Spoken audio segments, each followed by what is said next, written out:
Hey there, curious history buffs. Have you heard the legend of the ancient race of giants of Nevada? Yes, I'm talking about actual giants that allegedly lived thousands of years ago. Now I know what you're thinking. Giants, really? Well, archaeological finds add fuel to this debate too. And here's where it gets interesting. Lovelock Cave was indeed used as a burial site, and some of the remains found there are much larger than average human bones. The cave is by the Humboldt Sink in western Nevada. It was once part of an enormous lake, which eventually dried up, leaving a number of smaller ones, including the Humboldt Sink. The cave became the home of the Site-Ka tribe. According to the legend, these red-haired giants were so big that they had to be buried in the cave itself. Indeed, later on, archaeologists discovered 8 to 10 foot tall skeletons. This legend started to unfold when a mining engineer named John T. Reed talked to the locals in 1886. Once Reed saw the cave, he knew he was onto something. The news spread soon, but the cave was attracting another type of attention too. The deposits of a fertilizer known as guano were discovered inside the cave. So a mining company began excavating the precious resource in 1911 and soon shipped more than 250 tons of the fertilizer to San Francisco. Unfortunately, some of the human remains and artifacts were neglected and lost in the mining process. This led to an official excavation in 1912 and 1924. After the top layer of guano had been mined, strange objects started to surface. Around the area, the earliest evidence of human habitation dates back about 4,000 years. The Lovelock culture lasted for some 3,000 years, and they left us with 10,000 stunning artifacts. The pits in the cave were like a series of time capsules hidden at different depths. Archaeologists determined the age of each pit by its depth. It turns out that many different groups used the cave for storage over a really long time, and the things they stored there give us a really cool glimpse into their cultures. It's like a giant ancient storage unit full of hidden treasures. What have the researchers found besides the giant bones, you might ask?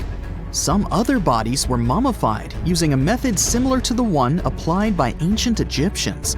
These remains also had something in common with the bodies discovered as far south as Lake Titicaca. Both mummies had some red hair. Yet, there are scientists who believe this reddish hue is the result of the interaction with the environment in which the bodies stayed. So, while the story of the red-haired giants may be a wild and intriguing tale, not everyone is convinced. Some experts believe that the bones found in Lovelock Cave are simply the remains of prehistoric animals, like mammoths or sloths. But others insist that there's something more to the story. Other relics, such as finely crafted baskets and exquisite duck decoys made from tule fibers, were also found there. In any case, this cave is worth the attention it gets. By the way, you can still visit this cave today and see the pits of different depths with your own eyes. But let me tell you one thing. It's in a hot, dry, and isolated place. Archaeologists have made another discovery that seems to be straight out of a legend. They think they found the palace of the one and only Odysseus, who was the legendary Greek king of Ithaca and the hero of Homer's epic poem. Move over, Indiana Jones.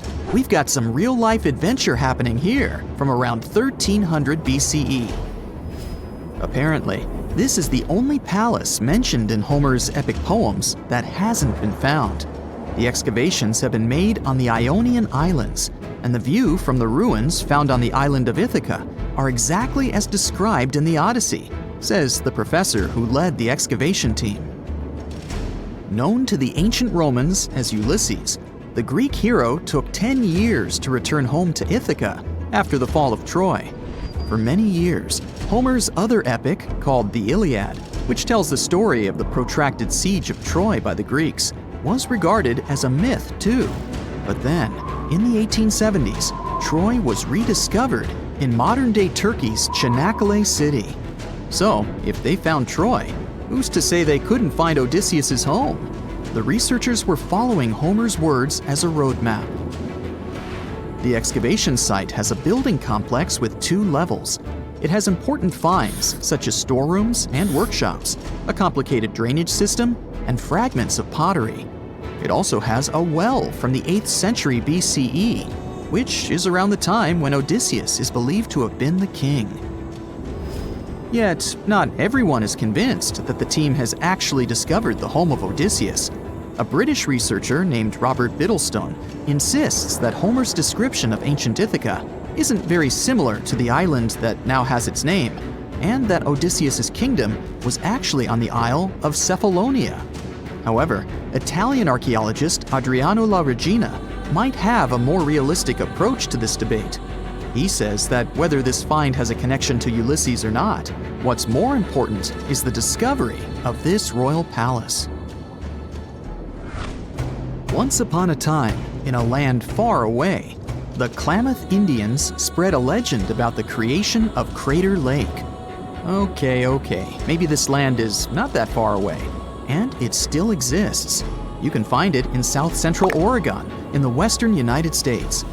Anyway, the legend has it that this lake was formed in a vicious battle between 2 volcanoes, Mount Mazama and Mount Shasta. Then the spirits of Earth and the Sky, which are Lau, who ruled the below world, and Skell, the chief of the above world, joined the fight. It turned into a geological drama. During the battle, darkness veiled the land. The fight was over when Mount Mazama collapsed and sent Lau back into the underworld. Then the rain filled the pit and created a lake in the place where the mountain had once stood. Flash forward to our time. Scientists have discovered that Mount Mazama did erupt 7,700 years ago. Artifacts found in the area prove that the legend indeed contains some details about the explosion. The tale says that red-hot rocks were flying through the sky. This happened during the volcanic eruption that caused the mountain to collapse. This created the volcanic caldera, which later on got filled with water. What makes this legend came true story unusual is how long it has existed. According to researchers, these types of verbal stories lose their credibility within 600 to 700 years. That's why the legend about the creation of Crater Lake is so unique. So many generations, for hundreds of years, have been accurately passing down the information. This volcanic crater lake is now in a national park. It's famous for its deep blue color. The water in it is extremely clear. If you visit it today, the water you'll see won't be the same as for someone who will visit the place 250 years later. Because there are no rivers flowing into or out of the lake, the existing water evaporates and the lake gets filled again by rain and snowfall. Basically, every 250 years, the water is replaced. Plus, this lake is almost 2,000 feet deep, which makes it the deepest lake in the United States. Swimming is okay in the lake, but there's only one legal and safe trail to get to the shore. There are other activities, such as fishing and boat tours. Shared human experiences, such as birth, marriage, and aging, may explain why certain tales are shared globally. Similar struggles and obstacles faced by humans around the world generate similar themes in traditional stories about love, parenting, and mortality. So, do you have legends or tales you've heard of from your grandparents? Who knows? Maybe your ancestors too witnessed a cool historical event. You're walking down the street. You see a strange-looking antique shop called Ageless Trinkets of Mr. Bright. You're curious, so you enter there. You take a look at all the weird stuff.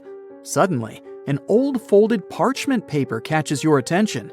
It's a world map, but something's off with it. Instead of showing the countries as you know them, it shows the locations of 4 mythical lost worlds and civilizations.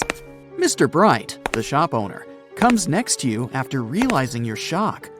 This map won't let you find these places or anything, but I can explain to you the legends behind them if you want, he says. Let me begin with Atlantis. You might know it as Aquaman's underwater kingdom, But Atlantis, the fictional island, was actually first introduced in two of Plato's works. According to him, Atlantis was a highly advanced civilization that existed about 9,000 years before his own time, and its story had been passed down by poets, authors, and others. He wrote about Atlantis and its citizens to give a moral lesson and to teach about the dangers of arrogance, as well as the eventual downfall of those who are after too much power. In his dialogues, Plato stated that Atlantis was a great and powerful empire that was respected in all parts of the world. It was founded by beings who were half deities and half human, and became a great naval power after a while. Being an island filled with gold, silver, and other precious metals certainly helped their case. But besides that, it was also known for its breathtaking architecture and state-of-the-art technology, as well as its countless rare and exotic wild animals. Atlanteans were proud of their great achievements and the perfection of their civilization, but their excessive pride was going to bring their downfall. They believed they were so superior that they could gain control over any nation. This led them to launch a series of invasions. They conquered many of the Mediterranean lands, but when it was time to enter Athens, Athenians pushed back with an extraordinary force, so the Atlanteans were finally defeated. Plato stated that deities then got angry at Atlanteans because of how wicked, greedy, and immoral they became. So they punished them by sending earthquakes, which caused Atlantis to sink beneath the sea. Although the earliest written records of Atlantis were Plato's works, some people still believed his story to be based on truth and tried to identify the island of Atlantis with actual countries. Some people suggested it may have been located in the Mediterranean Sea, near the coast of Spain or Italy. Others thought it may have been located in the Caribbean, off the coast of Central or South America, but there was no solid evidence to support any of these claims. One theory, in particular, seemed more plausible than the others, though. Located in the Aegean Sea, the island of Santorini was the home of a highly advanced Minoan society. However, due to a huge volcanic eruption, it was destroyed about 3,600 years ago, causing the Minoan civilization to suddenly disappear. These similarities between the fictional Atlanteans and the historical Minoans made Santorini a good candidate for the speculations. Yet again, there were still major flaws with it, such as how the time when Plato said Atlantis was destroyed doesn't coincide with the time of Santorini's eruption. So Atlantis still continues to be regarded as nothing more than a popular legend in the scientific world. Now, let's move toward the northeast direction on the map, Mr. Bright says. According to Celtic Breton mythology, there once was a magnificent city called Ys, also known as Caris, that towered over Douarnenez Bay in France's Brittany region. It was the most wealthy city in the entire Atlantic. It was especially famous for its beautiful gardens and buildings, and its citizens were all living comfortably and happily there. Dahut, who was King Bradlon's daughter in Breton legends and literature, had a deep love for the sea. She begged her father to build a city at the edge of the sea, and that is how the city of Ys was established. Little did she know that she would be the one responsible for the destruction of her father's beloved gift. You see, since the city was surrounded by the sea, it needed to be protected by a dike equipped with floodgates, and these gates could only be opened at low tide. And the only one who had the keys to these gates was the king himself. One day, a handsome red knight arrived at the city, but couldn't pass the gates. Dahut was so taken by him that she wanted to let him in. She knew that her father was the keeper of the only key to the city, so she sneaked into his room and stole it from him. Then she gave it to the Red Knight so that he could enter the city and they could be together. However, the Red Knight turned out to be the Prince of Darkness, and he intentionally left the gate open to the raging sea. The waves soon swallowed all of Ys. King Gradlon was able to escape on his magical horse, but Dahut couldn't. She turned into an evil mermaid who lured sailors into the sea. Today, If you go to Quimper, a city in Brittany, northwest France, you can find the statue of King Gradlon riding on his horse.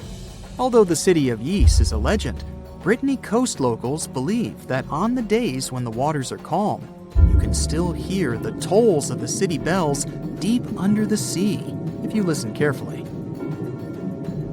Mr. Bright then points at the Indian Ocean on the map and says, "Now, have you heard about Lemuria?" Back in the mid-1800s, a few scientists suggested that there was once a continent that existed in the Indian Ocean, somewhere close to the south of modern-day Sri Lanka. The first one to popularize this theory was the British lawyer and zoologist Philip Lutley Sclater. In his paper, The Mammals of Madagascar, he stated that he found lemur fossils in India and not in Africa. However, this discovery was extremely shocking to him because of the fact that lemurs' original homeland, Madagascar, is much closer to Africa. He proposed that this was possible only if some larger continent connected the two once. He stated that this continent must have eventually sunk to the ocean floor. He then named it Lemuria, and hence the theory was born. People who came after Sclater took his theory a step further and thought that Lemuria was also the home of an extinct race of humans called Lemurians, who had 4 arms and enormous bodies, and were also the ancestors of modern-day humans, as well as lemurs. Of course, as new scientific discoveries were made on plate tectonics, evolution, and the study of DNA, the theories regarding the fictional continent called Lemuria were debunked. The last fictional land on the map is Agartha, Mr. Bright says. Taking its roots from Eastern mysticism, one legend says there's a kingdom called Agartha that is located deep beneath the surface of the earth. It's where all 4 corners of the world are connected by paths and tunnels. It is said that there's a secret entrance into Agartha hidden in the Gobi Desert, and it's built by Agarthans themselves using advanced technology that can't be detected by us, the surface folks. According to some beliefs, Agartha exists to counterbalance the energies of those who live above the surface. While we live in a state of rush and heightened emotions, this world beneath us is the total opposite. Some even say that those who escaped Atlantis fled here to continue their lives inside the Earth's core. And yet, others think it's actually a land that's crawling with all kinds of monsters. But there's no need to be scared, since modern science proved Earth's core is not actually hollow and is a solid hot iron ball. So you can cancel your journey plans to the center of the Earth if you've made any. Thanks, Mr. Bright. If dinosaurs once ruled the Earth, it seems like we should stumble upon their bones everywhere. But we don't. Why is that? Aren't you curious? There's no conspiracy here. The truth is that the quest to find dino remains is much more complex than meets the eye. Yes, dinosaur bones are real, we found tons of them, and they've already been uncovered on every continent, despite many people arguing otherwise. And the uneven distribution of these prehistoric treasures is simply a quirk of nature. Turns out fossilization is an incredibly rare phenomenon. It only happens under specific conditions. When a dino bites the dust, the journey to fossilization begins. The carcass needs swift burial by sediment, followed by layers upon layers, creating a geological pressure cooker. Minerals sneak into the bones, morphing them into stone. This unique recipe predominantly occurs underwater, where sediments like sand and mud can gracefully cloak the fallen giants. Which is why dinos meeting their end above ground rarely end up as fossils. For example, we barely find any fossils of species who lived in the jungle, and especially in the mountains. Researchers reveal that many fossils arise from areas near lakes or rivers. Whether drowned before a flood or carried away by rain, these dinosaurs lucked out in fossil formation. These are the reasons why we don't discover dinos in every nook and cranny. The harsh reality is that we might never meet many dino species, all because of these limitations of fossilization. Around 71% of dinosaurs will never be discovered. We don't even know how many species we've lost due to unsuitable conditions. If we're super lucky, we might find some fossils of mountain dinosaurs in local rivers, but that's a very rare case. So yes, while dinosaurs graced the globe, all the fossils we found so far were due to great luck. Now, this makes you wonder how much dinosaurs lived in general. There are myths about them leading a tortoise-paced life. People believe that dinos were sauntering through centuries to achieve colossal sizes. Funny enough, the truth is exactly opposite. In reality, dinosaurs lived shortly and shone bright like rock stars. Unfortunately, once these animals hit the prime of reproduction, they often found themselves on the fast track to fossilization before reaching their full-size potential. What's interesting is that dinosaur life cycles align with the rhythm of trees. Perhaps you know that it's possible to determine how old the tree lived by its rings. It's true, each pair of light and dark rings equals 1 year of age. Like the rings tell us about trees, dinos' bones tell us about them. Researchers examine slices of bones under a microscope, analyzing different tissues to gauge growth rates. Thick rings mean rapid growth, and narrow ones mean a more leisurely pace. In the animal kingdom, bigger usually equals longer life. So, some people wonder whether big dinos actually live longer. Apparently so. Large sauropod dinosaurs, akin to ancient behemoths, likely took around 30 to 35 years to reach their colossal peak. Following that, they might have enjoyed a few more decades on the prehistoric stage. For smaller dinosaurs, like the nimble arthropods, life was a swift affair. They grew to their full size after around 4 to 5 years of life. But after a mere 3 to 4 years, these mini dinos, unless super fortunate, might have bid adieu. So it turns out many dinosaurs didn't live for hundreds of years. Most of them, even colossal ones, rarely marked even their 50s. It's a surprise if you compare them to today's giants like blue whales and elephants. These animals boast human life-like spans. Blue whales live for around 80 to 90 years, and many elephants make it to their 60s to 70s. And they're not as big as some dinosaurs. Yeah, it's a pity that they left our planet so early, and we don't have a chance to study so many of them. What's even sadder is that dinosaurs have been doomed from the beginning. Even if a random cosmic rock hadn't hit our planet, dinosaurs would still have gone extinct by today. The Chicxulub meteorite smashed into our planet 66 million years ago. For the record, it didn't actually destroy all the dinosaurs, only the non-avian ones. The rest became birds. Yep, some of these colossal creatures became tiny chickens and pigeons we see today. Guess they know what wolves might feel like. But even before that happened, the Earth was slowly preparing a catastrophe for them. Recent research shows that the era before the asteroid impact wasn't exactly a paradise.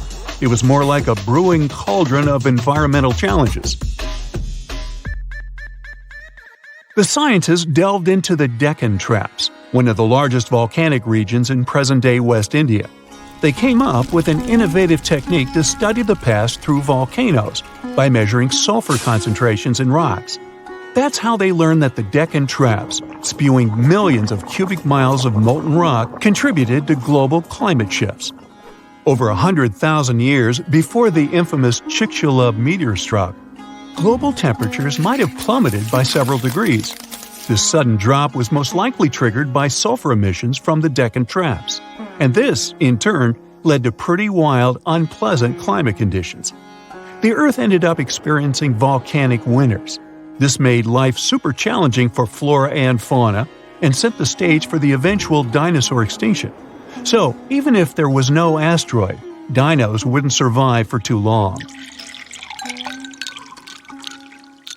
For a long time, scientists have been arguing whether it was the asteroid that wiped out the dinosaurs or the volcanic activity. Finally, technology is developing, and we can use it to answer this question. An AI system developed by researchers offers its own perspective. Using over 100 processors fed with geological and climatic data, the AI explored the fossil records and over 300,000 possible scenarios to find the truth. And, according to the machine, the volcanic theory is far more plausible. It told the scientists that the climate changes required for a mass extinction were likely caused by the Deccan traps alone, even without the asteroid impact. The volcanic eruptions coincided with the Cretaceous-Paleogene boundary, starting 300,000 years before the asteroid, and it continued for an extended period. This raised some questions about human versus AI judgment. Some scientists expressed skepticism and talked about the AI's potential bias. But the researchers who led the project are excited about the novelty of their method and its potential to explore other periods of Earth history. However, it will likely take some time for humans to build trust in AI. We already mentioned that non-avian dinosaurs survived this apocalyptic event. For some reason, neither volcanoes nor an asteroid wiped out everything on our planet. Many animals survived, evolving into mammals, and many plants continued to flourish. Plants went through this even better than animals, actually.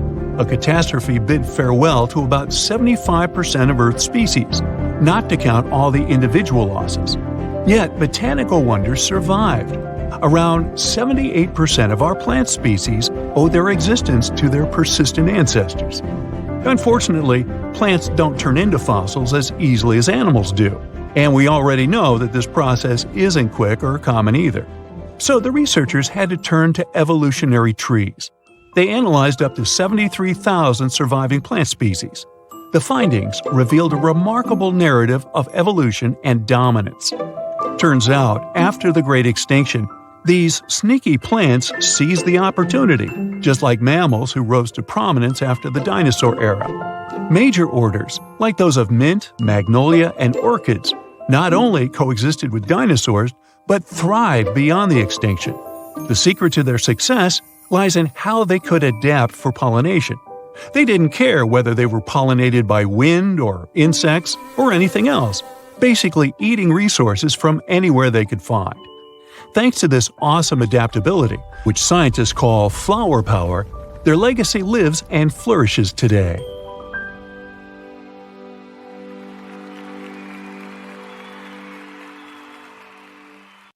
A comfortable abode with a gorgeous view of the Mediterranean Sea will serve as a perfect rain shelter. Well, this is what a real estate advertisement might have looked like for Neanderthals 100,000 years ago. Welcome to the weird and wonderful caves you could live in, or not. Of course, back then, neither real estate and advertising had been invented yet. Never mind the fact that Neanderthals couldn't build houses and often lived in caves. Yet, one of those caves looks an awful lot like a residential building. It's situated inside a high limestone cape called the Rock of Gibraltar. If the Neanderthals had had an economy, the caves inside this rock would have cost a bundle. Navigators discovered it in 1907. They just spotted a big hole inside the fortified rock. For many years, scientists have studied this place and found some traces of Neanderthals. They discovered ancient tools in the cave and bones of old animals. But the coolest thing was, they found 4 caves inside the rock. It was like a residential complex. Neanderthals lived alongside neighbors and helped each other hunt and fish. They created feather decorations and painted abstract drawings on the walls. Imagine our ancient predecessors hanging out in these caves 100,000 years ago.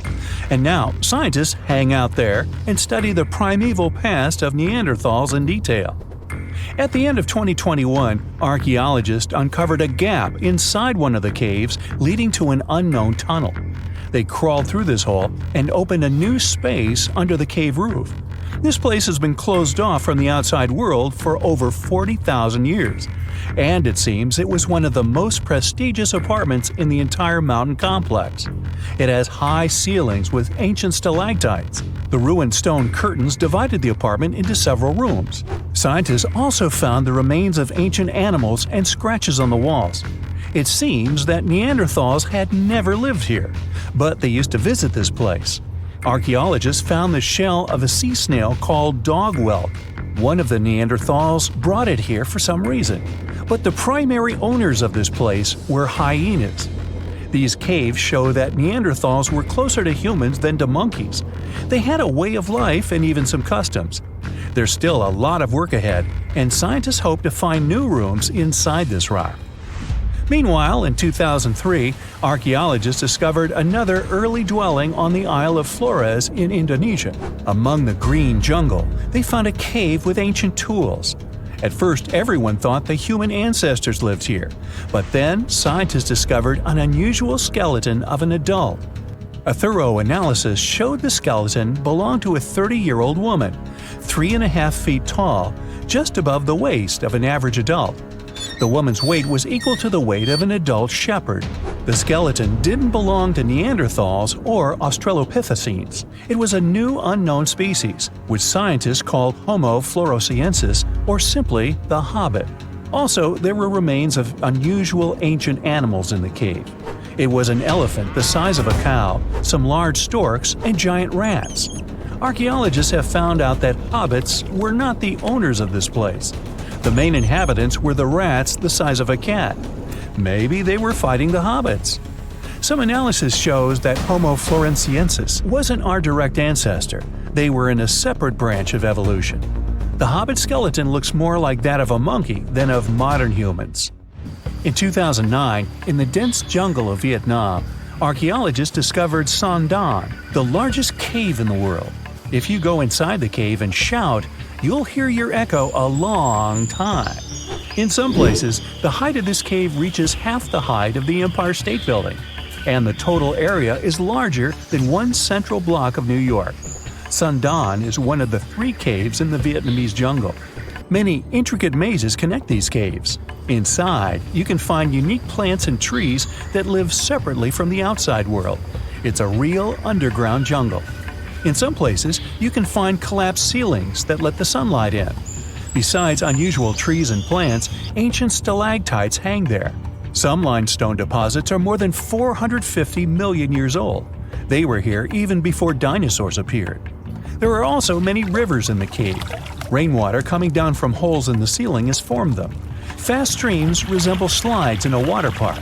They lead to unknown underground labyrinths. Scientists have studied only a small part of all these caves. The next unusual cave is in New Zealand. Hundreds of thousands of fireflies live inside. Each of them glows with a blue light. Together, they light up the cave. It may seem to you that you're on another planet, but you can't stay there for a long time. Special air measuring devices are everywhere. Scientists monitor the level of carbon dioxide necessary for the normal existence of fireflies.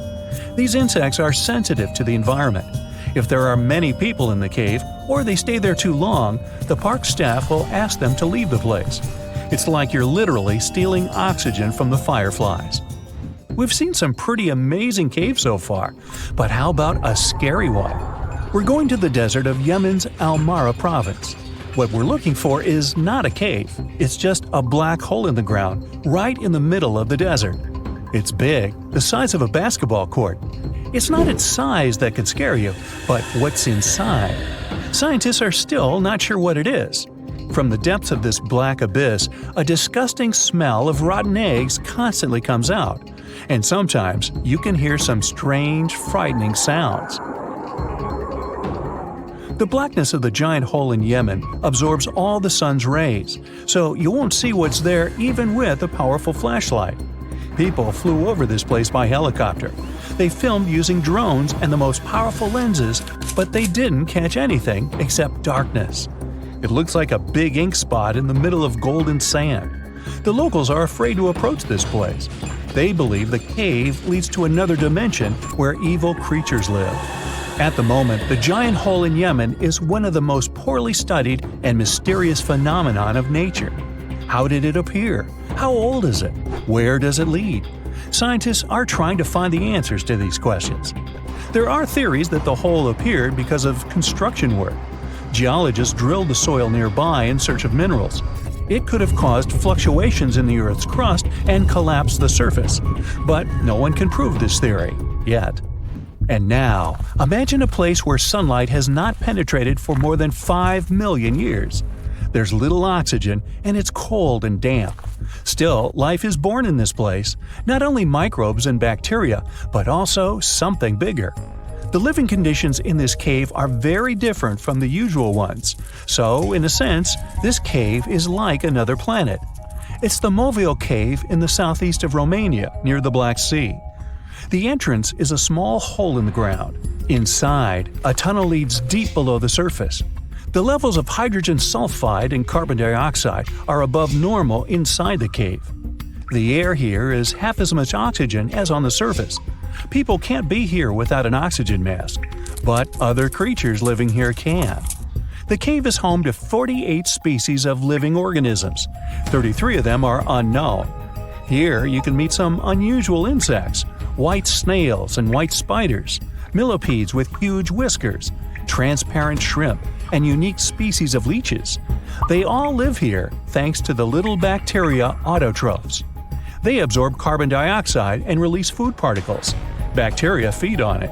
Other larger organisms feed on these bacteria, and some bigger organisms eat those little ones. In the end, everyone gets food. In this cave, evolution has created a biological system separate from the rest of the world. Scientists make discoveries that change the world, but even they can face mysteries. Here are 10 things that have baffled scientists. Imagine that you constantly hear a low-frequency hum, and no one can trace its source. Roughly 4% of the world's population hears the hum. It's a geography-free sound. People all around the world hear it, so the name varies from Tao's hum to Auckland hum, depending on the region where it gets generated. The sound is just on the threshold of human hearing. People hear it less when they're outside, and it gets louder indoors, especially at night. What's even scarier is that you cannot unhear it once you've heard it. Some folks say it started in London around the time of Charles Dickens, who wrote A Christmas Carol, and the low-frequency sound actually comes from the humbug. Or not. Actually, the earliest cases were recorded in Bristol, UK, dating back to the mid-1970s. Scientists have various theories about where the hum comes from and why only some people can hear it, yet they don't have a clear answer. It could occur when ocean waves move along the ocean floor. They shake the Earth when they collide with continental shelves.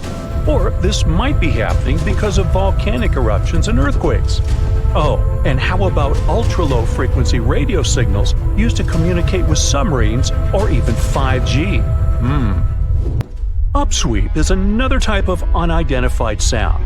It was discovered in 1991 in the Pacific Ocean. The sound is high enough to be recorded throughout the ocean. Scientists theorize that the sound could be related to underwater volcanic activity. Interestingly, the volume of the sound has been diminishing compared to its volume when it was first discovered, yet it still can be detected. Plus, it's seasonal. It reaches its highest volume in spring and fall. Is it related to seasonal changes? No one really knows for sure. The next mysterious thing is a cone-shaped monument found in the Sea of Galilee in Israel. This monument was discovered accidentally by sonar scanning in 2003, but the findings were published only in 2013. The monument weighs 60,000 tons. It was once submerged by rising waters. Archaeologists say the monument is enigmatic because they can't figure out where it's from. They don't know what it's connected to or its function. So this big and unusual thing remains a mystery. Now let's move to Göbekli Tepe, Turkey. This place offers you one of the most archaeologically significant sites in the world. Why is it important? Well, it has massive carved stones about 11,000 years old. To put it in perspective, they're 6,000 years older than Stonehenge. Ancient people placed these stones before they began farming or crafting metal tools or pottery. So the existence of this place goes against the chronology of civilization we're familiar with, where people farmed first and built second. Apparently, it wasn't like that. In any case, a good question is, what was the purpose of this site? Was it built to worship some spirits? Yep, archaeologists believe it might be the world's oldest temple. Okay, say this with me. Paleodictyon notusum. Yeah, I know it sounds like a chemical formula. This is a living fossil found deep down on the ocean floor. A creature makes these hexagonal burrows, that for sure. Yet scientists can't identify the artists. Now, what do I mean by living fossil? Well, Paleodictyon notusum is a creature believed to produce a burrow nearly identical to Paleodictyon fossils. Is it a worm-like animal that made them? Scientists don't know. One thing is clear, this isn't some random stuff created by geological forces. Now, speaking of fossils, take a look at this giant one. Its informal name is Godzillius. It was discovered in 2011 by an amateur paleontologist. This is a scientist who studies the history of life on Earth by analyzing fossil records. Anyway, back to Godzillius. It's almost 7 feet in length and 9 feet tall if you were to measure it upright. This fossil is 450 million years old, coming from the time when Cincinnati was underwater. It might be a fossilized algae mat, but some scientists have different opinions. This is a massive tunnel found in South America. The tunnel is at least 8,000 to 10,000 years old. At first, researchers discovered a couple of colossal burrows. They were enormous and neatly constructed. Geologists were amazed, saying they had never seen such structures before. There's no known geologic process to explain their formation. I mean, researchers have known about the burrows since the 1930s, but back then they believed that these tunnels were just some sort of archaeological construction, until they discovered huge claw marks on the walls and ceiling. They reasoned that some extinct species could be the ones to have left these marks. Many geologists strongly believe they found the burrows of giant ground sloths and armadillos. The structure is the largest known burrow from the Paleolithic age in the Amazon. Yet experts have many questions. How come such a deliberate-looking structure could form naturally? A researcher then discovered another strange cave. This one was hundreds of miles away from the massive tunnel. Fast forward, there are now more than 1,500 burrows from the Paleolithic age found in Brazil. What's even more interesting is that some of these caves are connected to tunnels that sometimes lead to chambers. I'll continue with a natural phenomenon. What if I told you that every year, especially in October, fireballs appear on the Mekong River in Thailand? According to legends, Naga fireballs are a call for Buddha to return to Earth, and river serpents are the ones making these calls. Well, that's a myth, but what does science say about it? Is it related to a flammable gas? There are no clear answers yet. These fireballs appear to rise from the water. They can go as high as almost 990 feet. They're like fireworks, disappearing rapidly. They typically glow with a reddish or orange color.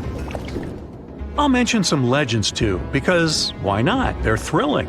And it would be a shame not to include the one about the lost city of Atlantis. As you may know, the legend says that Atlantis submerged into the ocean around 11,000 years ago. Since then, not just scientists, but also treasure hunters and philosophers have been searching for the lost world. Could Bimini Road be a trace? In 1968, a diver found strange stones off the coast of North Bimini Island in the Bahamas. The stones look human-made. It's like they were evenly spaced out and laid in an orderly row. It baffled scientists, but not for long. Carbon dating analysis of the blocks revealed that geological forces created the road naturally. There weren't any tool marks or signs indicating that the blocks had been stacked or something. The research is continuing, but yeah, scientists generally believe that the rocks were created by erosion. Well, I guess the time of Atlantis hasn't come yet. Okay, picture this. You're wandering on the beach, and you see dozens of octopuses walking past. In 2017, a group of people from Wales witnessed exactly this. Why did these creatures come out of the ocean? No one knows the answer. The group reported that they had seen 20 to 30 octopi crawling on the sand. The people looked for some signs of injury, but found nothing.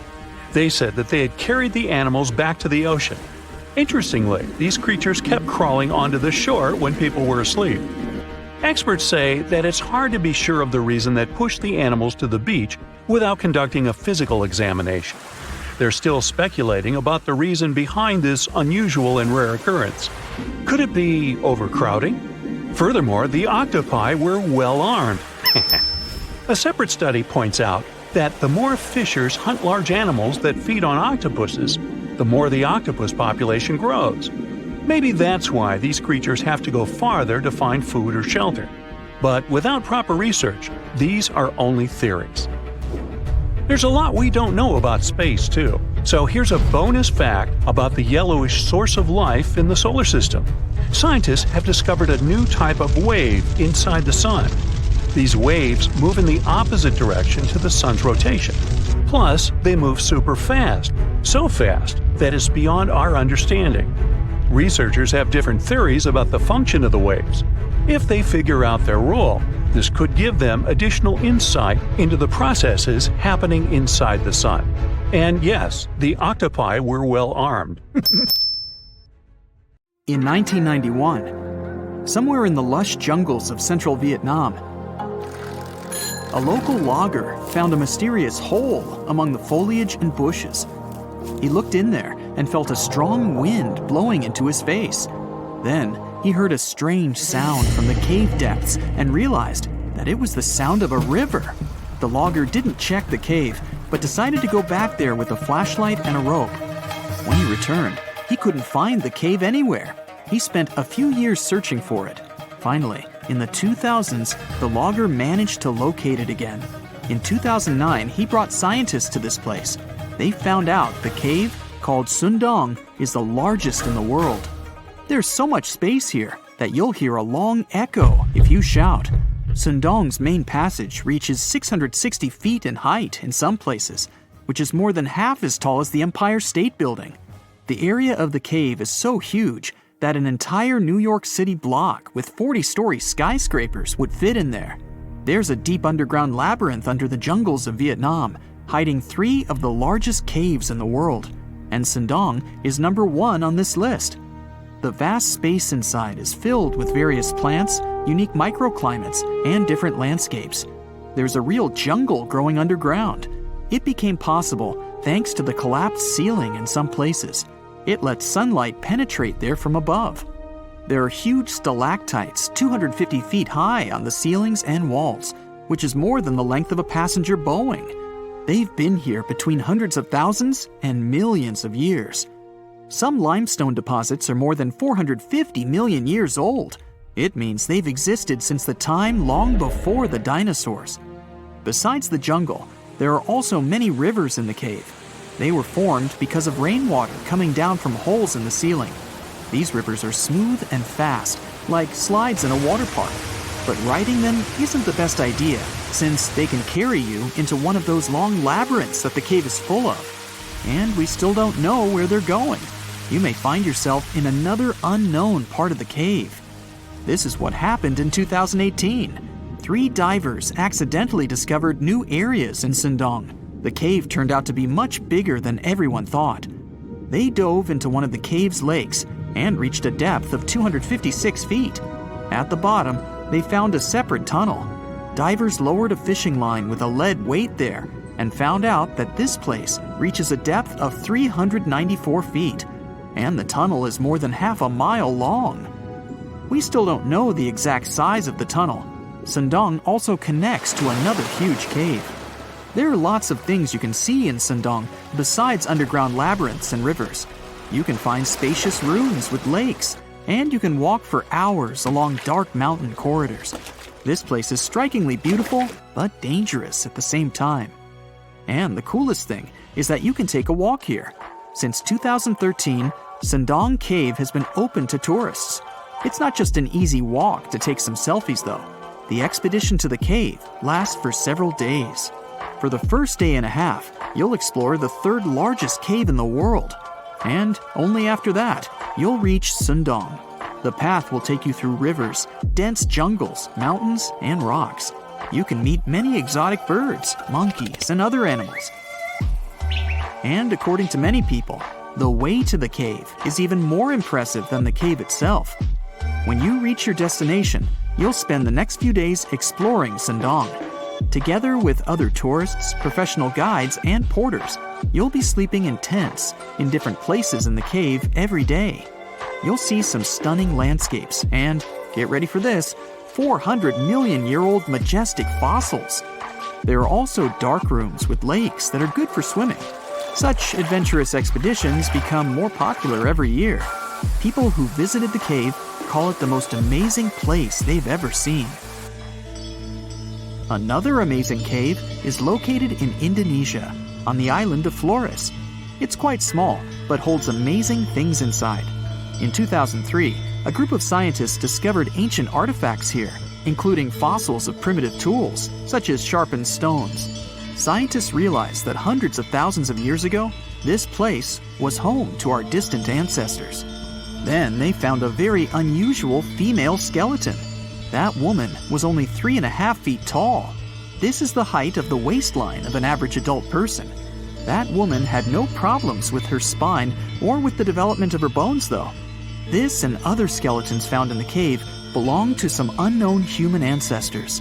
Scientists called this species Homo floresiensis, or simply, Hobbit. The woman's weight was about 35 to 79 pounds. Analysis of the skull and bones showed she was about 30 years old. Hobbits probably lived on Earth between 190,000 and 50,000 years ago. There's a chance they met the ancestors of modern humans. The next cave is in Turkey. Imagine that you live in an old house and decide to make some repairs. You throw all the old stuff out of the rooms. The last place to sort out is your basement. You've hardly ever visited it and have no idea what's hidden there.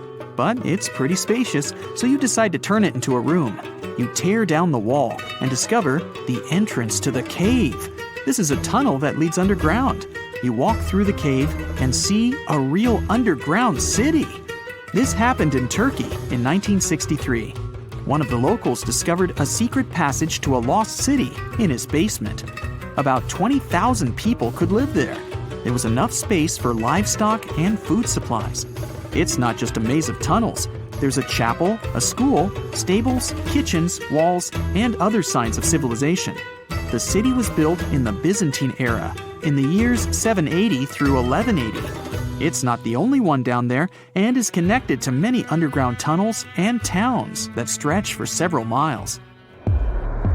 Let's finish our journey in the strangest and most frightening cave. We're going to the southeast of Romania, near the Black Sea.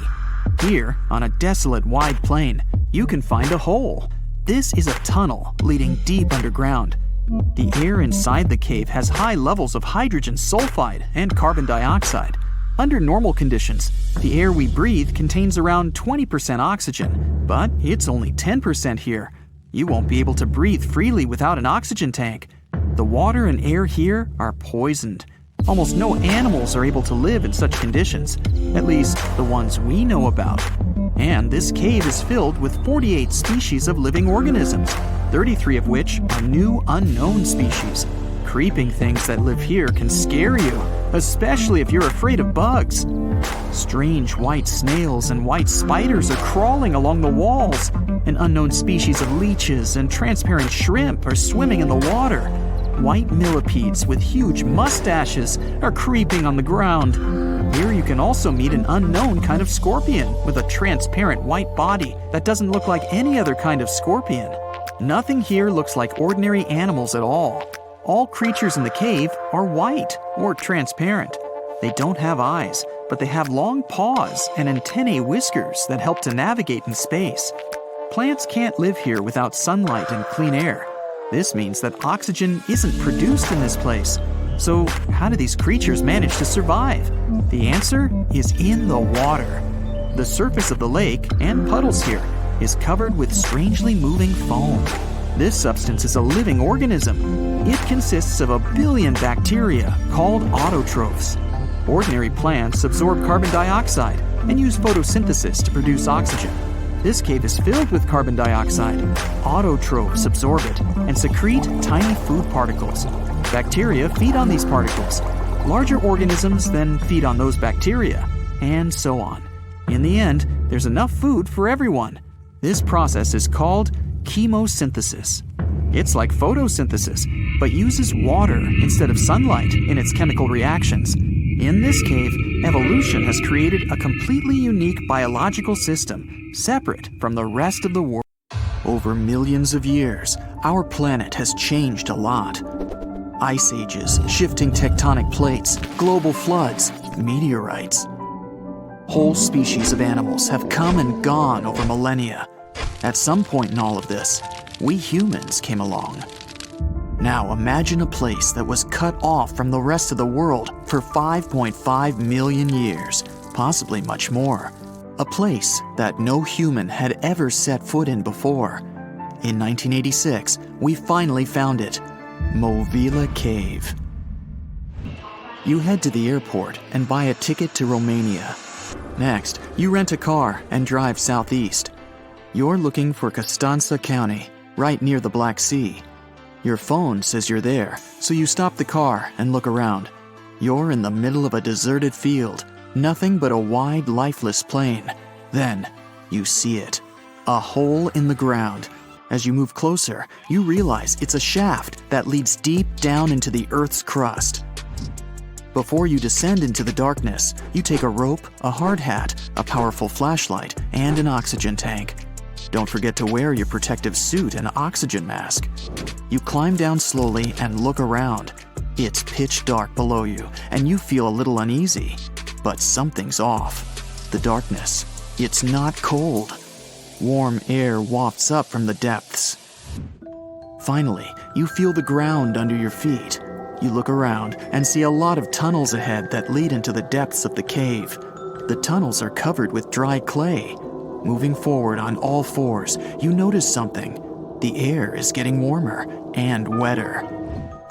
You come out of a narrow tunnel and find yourself in a huge cave with a lake in the center. Now for the hard part, you have to dive in. The moment you get in the water, you get attacked by the smell of rotten eggs. You've just touched sulfide water, and now smelly hydrogen sulfide is everywhere. That's not all. The cave is also filled with carbon dioxide. Normal fresh air on the surface is about 20% oxygen, but here it's only 10%. Not enough for us to survive without our trusty oxygen tank. Still, all those other gases give you a nasty headache. You turn on your flashlight to full power and dive under. Somehow, you need to swim through these narrow underwater rifts. There are a lot of them. It looks like an underwater maze. You're a little worried, but your O2 tank is still pretty full. You squeeze through the rifts and finally find an open area. You freeze. From above, below, from all sides, you start to hear the sound of crawling creatures. The flashlight beam catches thousands of slippery, fast insects. This cave contains 48 species, 33 of which are completely new to us. Strange white snails crawl along the walls, and transparent shrimps, even small leeches, swim in the water. White centipedes with huge whiskers and transparent spiders shuffle around under your feet. There are even 2 species of scorpion, as if you weren't scared enough. Water scorpions, and another kind, as yet unidentified. It's not exactly your typical desert scorpion. Actually, nothing around here looks normal. All the creatures here are white or transparent. They don't have eyes, just long legs and whisker antennas that help them navigate in the watery darkness. It's a sci-fi director's paradise. You couldn't make this stuff up. The deeper you go into the cave, the less oxygen there is. Amazingly, there are even more small monsters running around. The air is all methane and carbon dioxide. These bizarre little things have never seen the sun, never been out of this cave. The spiders, scorpions, and leeches get hungry, right? They feed on smaller creatures, snails and worms. But what do the smallest creatures eat? Just then, you notice something very strange on the surface of the water. There's a gross white substance that looks like foam. You touch it carefully. It's like wet toilet paper, and it tears as soon as you touch it. But it's not foam or paper. It's billions of living organisms, bacteria, called autotrophs.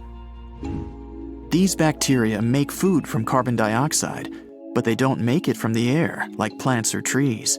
They use water. It's called chemosynthesis.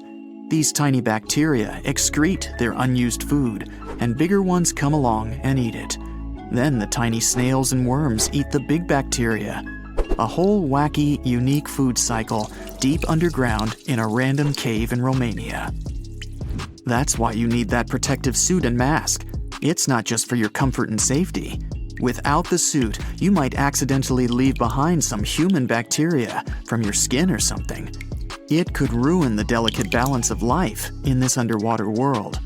The underwater cave is too small and dangerous for expensive scientific equipment, so you grab a couple of samples of water, land, and air and get out of there as fast as possible. The cave hasn't been fully explored yet. The Romanian authorities don't allow just anyone to scuba dive on down there. Let's see in a few years. Who knows what else they'll find? You're back at your fancy lab, and you start to understand why that cave is such a big deal. The conditions in Mobile are almost the same as in the first years of Earth's existence. Back then, our world was shielded from the sun by a dense atmosphere. It's actually possible that the microbes found in the cave are the same ones that were around way back when life began. These bacteria could turn out to be incredibly useful. They oxidize the dangerous gases, methane, and carbon dioxide. Basically, they make them harmless. Thanks, little guys. Mobile Cave isn't the only extreme place on Earth where life still finds a way to survive and thrive. Picture the Eiffel Tower in Paris. Now imagine 10 of them on top of each other. Now imagine drilling down that deep. Got it? Life still goes on even this far down. There's almost no oxygen there. The pressure is insanely high, and it's hotter than the hottest desert. Welcome to the nematode empire. Nematodes are worms, and these wiggly dudes are tough as nails. When there's no air, no food, or it's just too hot, they transform. It's called the Dower stage. It's a state of stasis, of deep hibernation. The worm's metabolism slows way down. It's like they go to sleep for a long time and only wake up when there's enough air or food around, or when it gets cool enough. And you don't have to dig that deep to find these creatures. Nematodes are found all over the world. They live in hot springs, in deserts, high up in the mountains, in the harsh cold of Antarctica, inside animals, and even inside the human body. You don't have to travel to Mars to find out of this world scenery. There are places on Earth that look unreal. The Danakil Depression in Ethiopia is one of the hottest, driest, and most inaccessible places anywhere on Earth. It's a large desert that gets almost no rain, but there's still plenty of liquid around. It sits on 2 active volcanoes, so liquid hot magma often flows up from under the Earth's crust. There are also colorful lakes full of acidic water. The salt from the lakes reacts with volcanic minerals, making bizarre figures that look like the backdrop of a sci-fi movie. Toxic gases and chlorine vapors rise up from the lakes, making it one of the most dangerous places on Earth. You need a gas mask to survive, but life always finds a way. There are living things here, even in a lake so hot that the acidic water actually boils. Microbes live happily in the lakes and surrounding rocks. If something can survive here, who knows? You can find another tough survivor in the Lut Desert in Iran. They've just discovered a new and special kind of crustacean there. These creatures live in small lakes that appear from time to time thanks to desert rains. This species can survive for decades in dry sediments, just waiting for a tiny bit of water. So these are all very small life forms, but are you in the mood for some monsters? Scientists have just discovered them swimming in the waters off Antarctica. Massive sea spiders, huge starfish, transparent shrimp-like things. In 1 month, researchers found about 30,000 sea creatures, many of them never seen before. Who knows what else is down there? 47-year-old Kenny Veach told his family he was going hiking for 2 days. His destination? The Mojave Desert. The man wanted to revisit a cave he had discovered during one of his previous hikes. But that was the last time anyone had seen Kenny Veach. A helicopter and over 30 search and rescue teams came back empty. The hiker was nowhere to be found. Was the mysterious M Cave behind his disappearance? The oddest thing about Kenny's case is the fact that he was a seasoned hiker. He often went on solo trips to explore deserts in California and Nevada. The man was an ultralight hiker. That meant he brought only the most basic of supplies: water, food, and a tent. That's all. But this was enough for several days of camping in the desert. Kenny would rarely bring a GPS device with him. He didn't even bother to pack a compass or a map. Some would call him reckless, but he managed to get back home every single time. Kenny wasn't shy either. He had a YouTube channel where he regularly posted his adventures. He named his channel Snakebit McGee because he picked up snakes wherever he went. But Kenny also had another habit. He went into every cave he found in the desert. Now, he didn't post many videos. Kenny mostly used YouTube to comment on other people's adventures. In a comment from June 2014, the man revealed that he had discovered a mysterious M-shaped cave. It was located in the Sheep Mountains of North Las Vegas. Kenny's description of the cave is where the weird part of the story begins. He spotted it while hiking and noticed the cave had an interesting entrance. It was shaped like a perfect letter M. Kenny went up to it, but something didn't seem right. He reported that his body started to shake as he approached the cave. The vibrations were so strong near the entrance that Kenny turned back. In his own words, he was scared for his life. It must have really been something if it frightened an experienced trekker. Kenny had an impressive track record. He had been hiking for 20 years. He explored caves other people were too afraid to even enter. Once, he was bitten by a rattlesnake and had to spend a week in the hospital. On his journeys, the man found skulls of all shapes and sizes, as well as old animal traps. Kenny slept on mountain peaks under the stars. One time, he hurt his leg on a mountaintop. He had to walk 20 miles back to his truck. It was 100 degrees Fahrenheit that day, and Kenny had 1 cup of water to keep him going. Kenny Veach was a true survivalist. But this one cave was a mystery to him. He admitted that he was totally unprepared that day. He had the tools to open a can, but not to fight the mysterious force that took over his body. But Kenny wasn't a quitter. He made plans to return to the M Cave, and this time, he was going to be ready. He did so several months later, but much better equipped. But the trip turned out to be a bust. He recorded a video, but couldn't find the cave. Was that it? Was the brave explorer finally going to quit? Not by a long shot. His followers on social media wanted him to solve the mystery. So he went out into the desert for the 3rd time. He planned a short, overnight trip, but nobody ever saw him again. After 2 days, his family alerted the authorities. They quickly launched a search for the missing man. Now we come to the weird part. In one of his videos, Kenny stood in front of an abandoned mine shaft. This is where he briefed the viewers on the mission. Rescue teams reached this point and found Kenny's phone. This was 10 days into the search, but the trail soon went cold. The rescuers feared the worst. They decided to send a camera down the shaft, but didn't find anything. For a full month, no one had any idea where Kenny was. And then, the mystery deepened. An unknown woman came forward online. She claimed to be the missing man's girlfriend. The mysterious woman told the story of how she went with Kenny on hour-long hikes.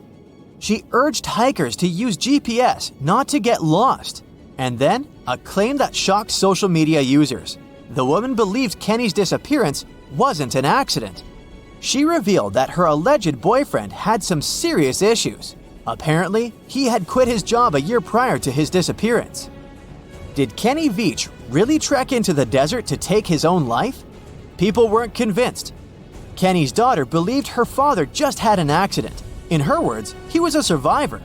Was the mysterious M Cave responsible for his disappearance? Did he find someone or something he shouldn't have found there? The questions linger, and so did the theories among the online community. Fellow hikers and YouTubers were determined to find the M Cave. This would solve Kenny Veach's mysterious disappearance once and for all.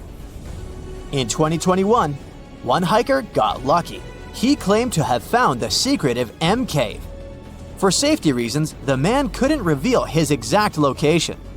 The cave sits somewhere near Nevada State Route 375 East.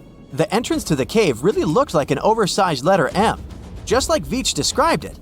But the shape is too hard to notice from ground level. Only when you look at it from above is the M shape visible. Who knows, hikers might have been walking past it for years without noticing the cave. Even Kenny couldn't locate the entrance the second time he went looking for it. The cave wasn't very deep, but there was something odd at the entrance. There appears to have been a straight line of rocks. Did someone try to wall off the entrance? And at the back of the cave, there was an even stranger find. Small pieces of wood were scattered along the floor. They looked a lot like 2x4s that are used in construction. Was there a door here once? The hiker found a nail sticking out of the stone.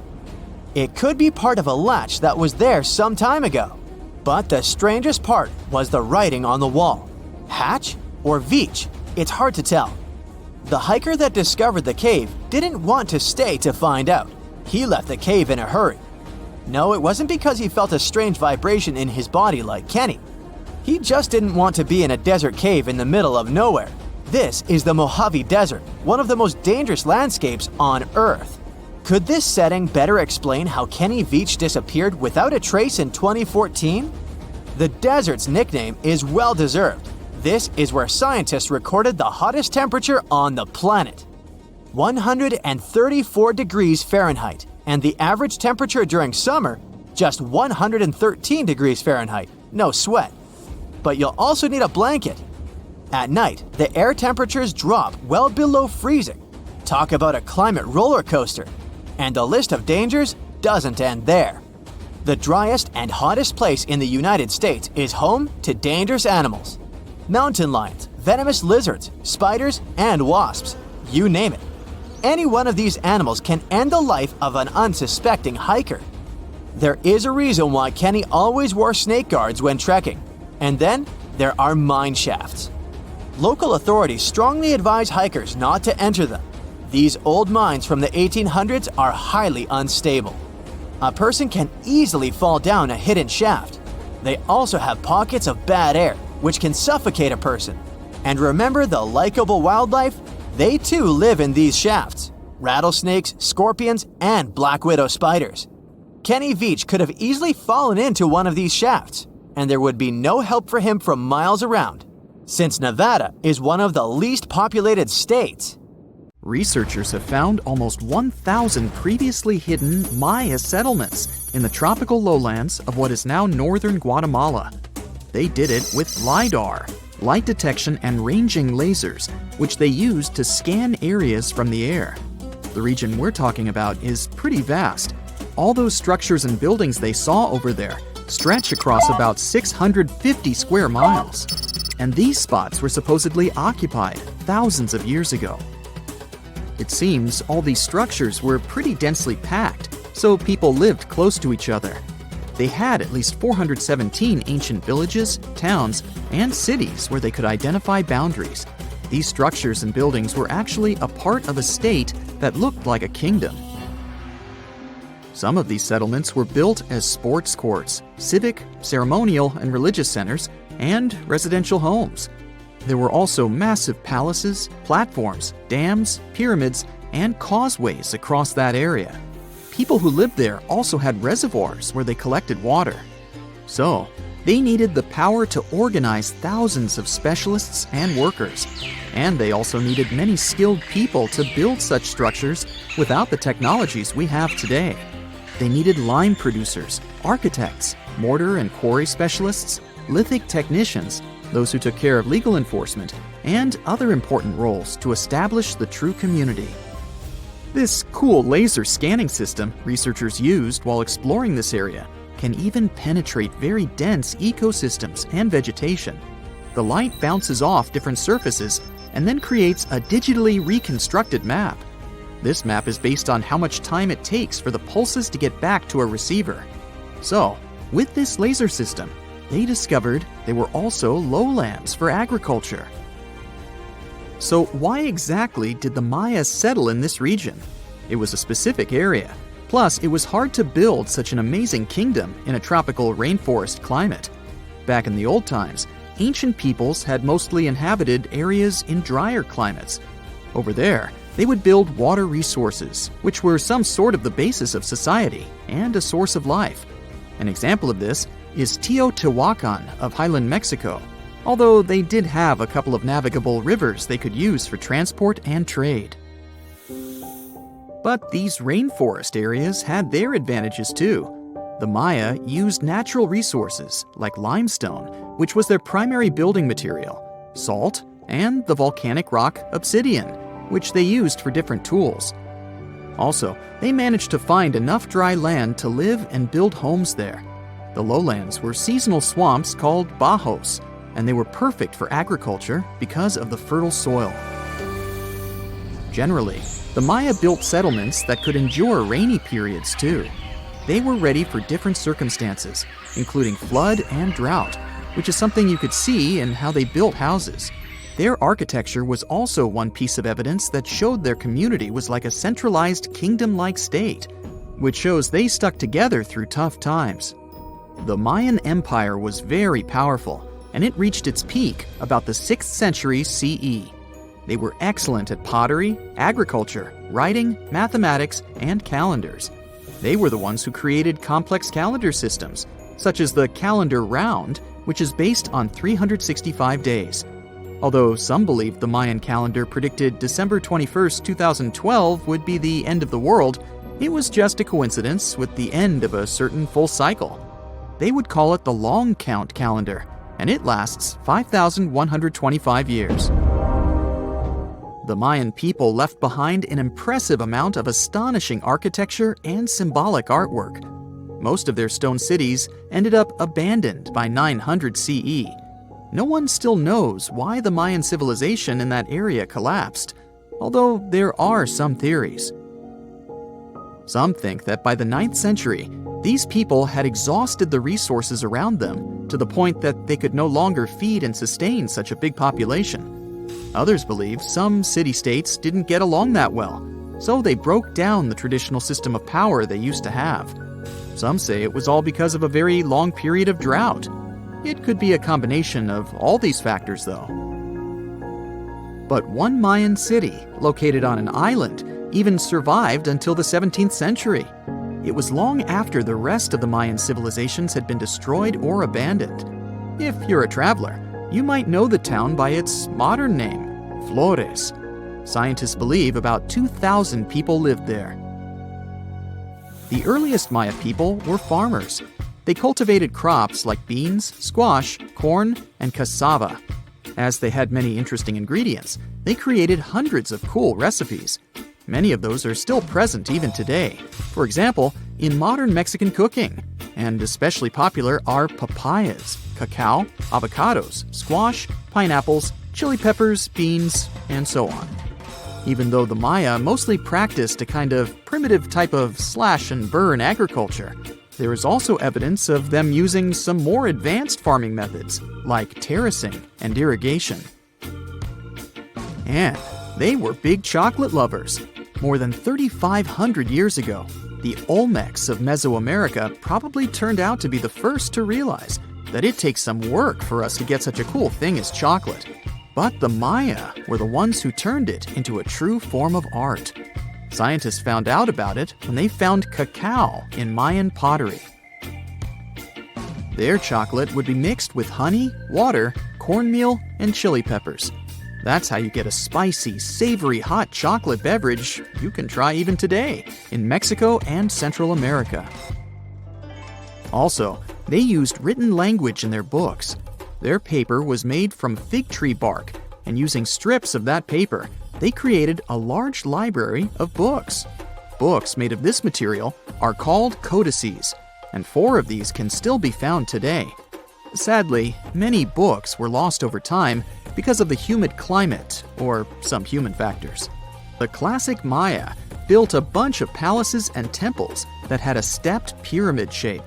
They decorated them with inscriptions and reliefs, which have earned them the reputation of being incredible artists of Mesoamerica. For the Mayans, flat foreheads were the most desirable thing on someone's face. They were generally really into aesthetics, and having a flat forehead was one of the main things where you could meet their highest aesthetic standard. They also liked to glam up their looks with makeup and clothing. Also, the Mayans were master tattoo artists. Actually, they were one of the first civilizations that started doing such forms of body art. They had a rich culture and believed in many things, such as fairies. Many civilizations across the globe believed in these mythical creatures, which had different names everywhere. The Mayans called those creatures aluxes. They would make sculptures of aluxes from wood or clay, take them to the forest, and hide in some secret spots. The Maya believed these sculptures would come to life during the night and take the role of guardians of their land, animals, and crops. The Maya believed caves were entrances that led to the underworld. You can even visit some of these caves if you like. For example, you can explore the jungles of Quintana Roo and Yucatan near Cancun. There are many spots where researchers found artifacts the Mayans had left behind. They were one of the first cultures that learned how to use rubber latex and make, for example, rubber balls for the many interesting games they had. They used natural latex and then probably mixed it with some other natural substances. That's how they came up with the bouncy balls they played with. They also built cool steam baths. The Maya had structures made from stone that looked like something we know today as bathtubs. Plus, they were building heated stone structures we know as sweat houses. Researchers found these in El Salvador and Guatemala, and they were previously hidden under volcanic ash. Here's a riddle. Which U.S. city is so loved that its name should be repeated twice? You guessed it, New York, New York. But the thing is, how much of New York do we really know?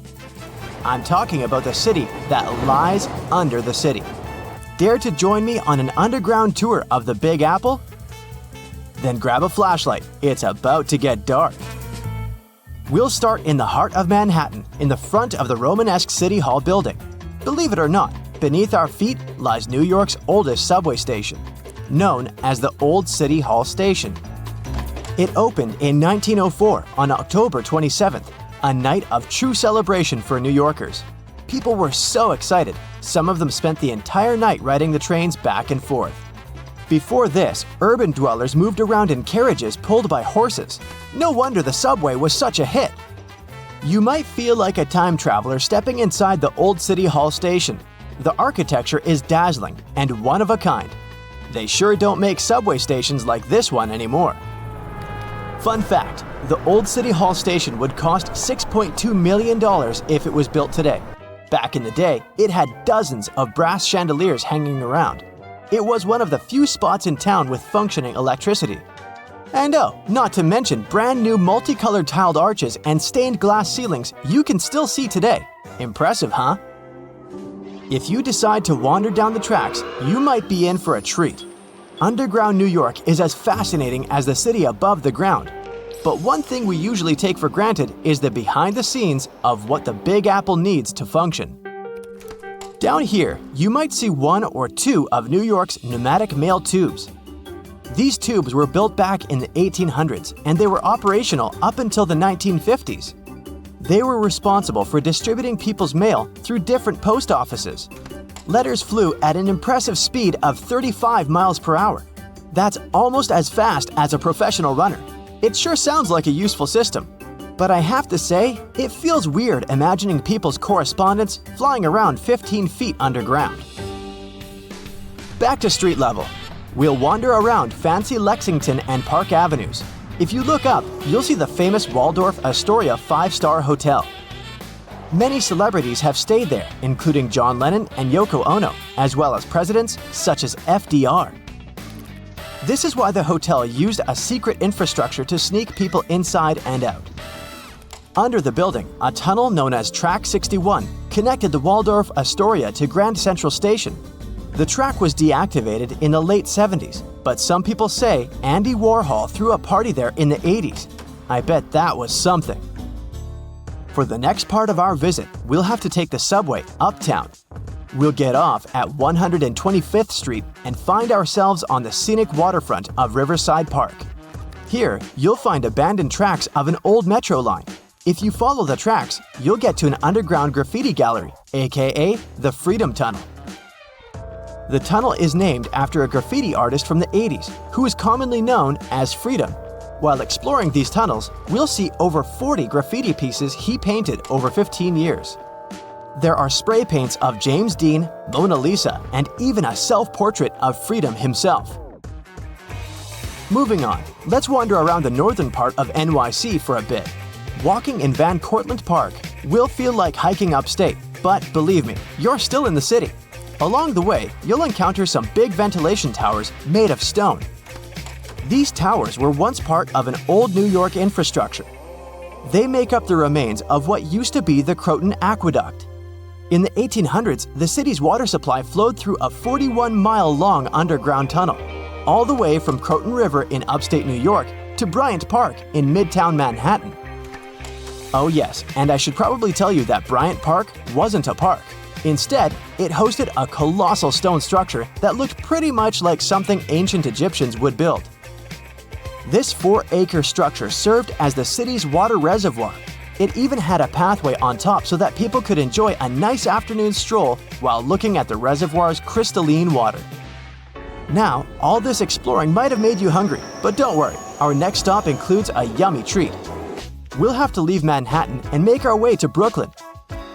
In case you didn't know, New York City is made of 5 boroughs: Manhattan, Queens, Bronx, Staten Island, and Brooklyn. Crown Heights, that's our stop. Would you believe me if I told you that beneath these streets lie caves full of aging cheese? How very Parisian of them. To get down there, you'll have to make your way through a century-old building that now works as an office space. Maybe wave hello to all those hard-working people and disappear in one of the stairways that will take you 30 feet below the ground. You won't need a flashlight for this one. The caves are bright and renovated and can hold up to 22,000 pounds of cheese. But hey, it might stink. That's the main reason cheesemakers decided to use underground tunnels to age cheese in the first place. After a bite or two of some delicious cheese, let's keep going. While still in Brooklyn, you might see tons of locals enjoying a sunny day in the McCarran Park pool. This pool is a huge attraction, being 3 times the size of an Olympic pool. As the NYC explorer you are becoming, you might even go for a swim. But hey, there's a much more interesting part to this attraction. The pool was built in the early 1900s, but it was shut down in the 50s. During this time, urban explorers discovered a network of underground tunnels right beneath the pool. And, of course, you can find a secret entrance and get a peek for yourself. There, you'll not only see the pool's filtration and heating system, but also a lot of graffiti from the time the site was abandoned. Neat! This question may sound weird, but have you ever seen a cow in New York? I sure haven't. Well, maybe there's a reason for that. Apparently, New York still has underground tunnels that were constructed for the transportation of cattle. Once New York started to flood with automobiles, cows became a burden for traffic. Until a 200-foot-long cow passage was built below 12th Street to transport the livestock that was ferried over from New Jersey. These days, you won't be able to visit this place in person because the tunnel was most likely destroyed. But historians found blueprints proving its existence. To add to the list, archaeologists discovered a very peculiar fossil a while back. Now imagine peeling off the layers of the city's soil. First, at 15 inches, you'll find a layer of wires. I'm talking TV cables, electricity, and all that. Digging deeper, at 4 feet, you'll see water and sewage pipes. But then, at 15 feet down under the surface of NYC, diggers have found a fossilized shipwreck. The wreck is located right under Broad Street, where there was once shallow water. They believe the wreck dates back to the 1600s. It's 92 feet long and 25 feet wide. Oh, and that's not all. At the intersection of Bowery and Canal Street, engineers stumbled upon a room with its walls and ceiling covered in mirrors. And no one has managed to explain the existence of this bizarre place yet. Our Big Apple Underground visit is coming to an end, but we sure did more than just scratch the surface on this one. Before we finish, let's enjoy the best of what NYC cuisine has to offer, a good old bagel. Who knows? Maybe next time we'll do Paris or even London. See you soon, explorer!